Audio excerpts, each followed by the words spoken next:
Hello, and welcome to a new show. I'm your host, Jerry Aquino. As the show gains in popularity, we've had people ask, are you covering real news? Yeah, we are. We're like The Daily Show, Weekend Update, Last Week Tonight, all rolled up into one, except with a hot, tatted up, fluid Latina as the host. That's what my girlfriend said, not me, not my words. We're a show that brings you current events and actual news in a fun and funny way. And we're proud to bring it to you every week. You can support us by subscribing to the channel, commenting, or sharing our videos, showing your friends, buying merch from our website, or simply hitting the like button. It really does go a long way. So let's get into it, shall we? Since the Queen's death last week, formal titles have not yet been issued for Prince Harry and Meghan Markle's children. Will they be dukes or pseudo-princes? Or will King Charles call them what Queen Elizabeth used to call them? Mudbloods. Woo! You believe that, right? Eesh, what an ugly word. She had quite the mouth on her, huh? Did she kiss her mother with that mouth? And the internet is judging Meghan Markle pretty harshly for not joining her husband and the royal family in Scotland to be at the Queen's bedside before she passed. Aww. Even worse, she denied the Queen the opportunity to be racist to her one last time. She didn't die peacefully. She died resentfully, at best. The Emmys were Monday, and Squid Game was a huge winner, but Queen Elizabeth was snubbed in the In Memoriam segment. Aww. It's such a shame that she was left out and, well, also that she passed, right? Yeah, it's all a shame, but the monarch lost Squid Game, and them's the rules. I didn't make them. In other news, Senator Lindsey Graham has plans to introduce a bill in the Senate that would ban abortions nationwide after 15 weeks of pregnancy. The 67-year-old Republican senator's proposal is extreme and just proves that sentient life sometimes doesn't even begin at 3,494 weeks. Right?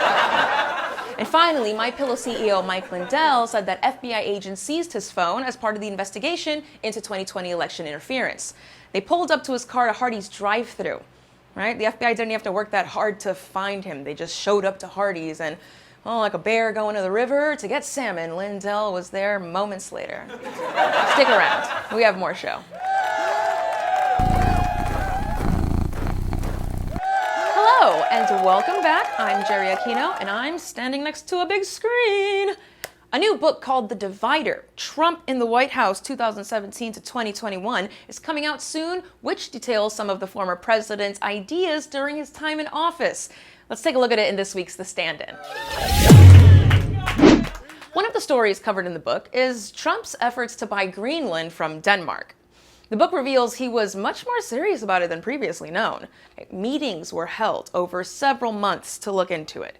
Trump got the idea from his college buddy, Estee Lauder's son, Ronald Lauder, because that's who should make major decisions in American policy, of makeup hair. Kind of sounds like makeup and hair. Speaking of hair and makeup. Yikes. Trump bragged that it was like one of his real estate deals, which is true. It would have been a bad deal for everyone involved, just like all of them. One of the problems with the deal is Greenland has people on it, and buying land with people on it is very pre-Civil War. Trump even wanted to swap Puerto Rico for Greenland. Puerto Rico has 3 million American citizens on it. You can't just trade people from Puerto Rico for other people. This isn't baseball. Trump might not have realized Puerto Rico is American soil. He once said he met with the president of Puerto Rico. Yeah, I'm sure it was just like looking into a mirror. The book reveals Trump bragged about how big Greenland is. Now, a word about 16th century Dutch cartographer Gerardus Mercator. Mercator came up with a map of the world we still use today. We call it the Mercator projection.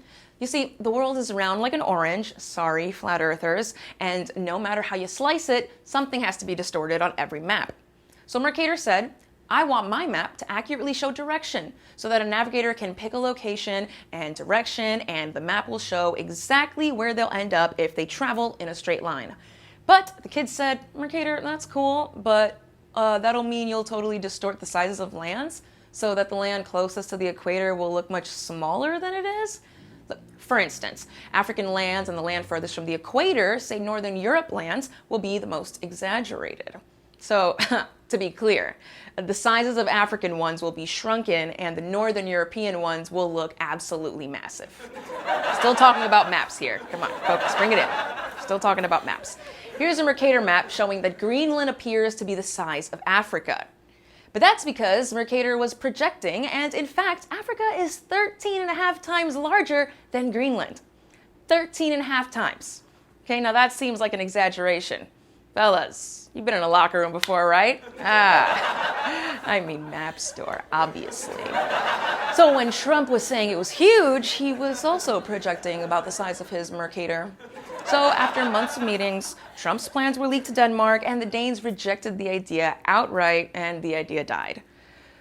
And as the book reveals, this was just one of many of Trump's terrible ideas, which were thwarted by insiders Trump might call the deep state, who others might call sane people.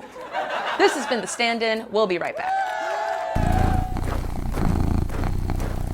Hello, and welcome back. I'm Jerry Aquino, and I'm at the desk now. I hate when people corner me and expose my ignorance. Yeah, that's the problem with educated people. They like to throw your ignorance in your face. Like Jon Favreau, Barack Obama's former speechwriter, seen here undressing you with his eyes. He toured the country, putting young voters in focus groups to find out just how much they didn't know when it comes to voting.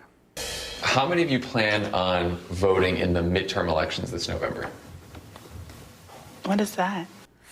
Ouch. That took me back to elementary school when the teacher was like, "Who in here knows what this shape is?" And you know she's like thinking to herself, "It's a square, it's a fucking square. Somebody please, for the love of God." You know what? Forget it. We're all doomed. Everyone go ahead and take out your glue and eat it, because nothing matters anymore.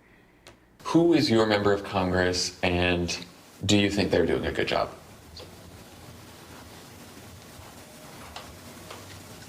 I don't know anyone in Congress here. Okay, that's totally fine. Does anyone know who their member of Congress is? Stop. No. Okay. Nobody knows who their congressman is. And don't go writing in the comments section that you know who yours is, because you know you Googled that shit. And in this week's segment of Bruh, one of the Queen's guards fainted during her lying in state ceremony.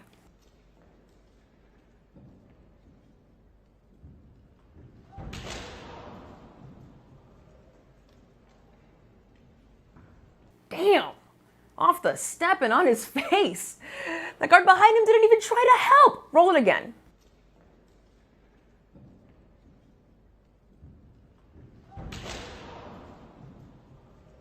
Bruh, check on your boy. Just because the Queen's not moving doesn't mean you can't.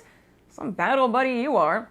But this just goes to show how ready are her guards anyway. Right? Fainting, not even trying to catch each other. Bruh. That shit looked weird. How are you gonna faint, fall, hit your head on the floor, and then wake up? I thought it was the other way around. You hit your head and then get knocked out? Homeboy hit his head so hard he knocked himself awake. And finally, the Centers for Disease Control has released disturbing news for all the single/promiscuous people out there. STD rates have significantly increased in 2021.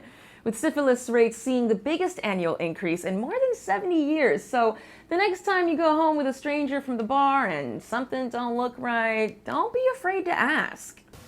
What is that? And that does it. Make sure to like, subscribe, share, and leave a comment. I'm Jerry Aquino. Thanks for watching. Bye.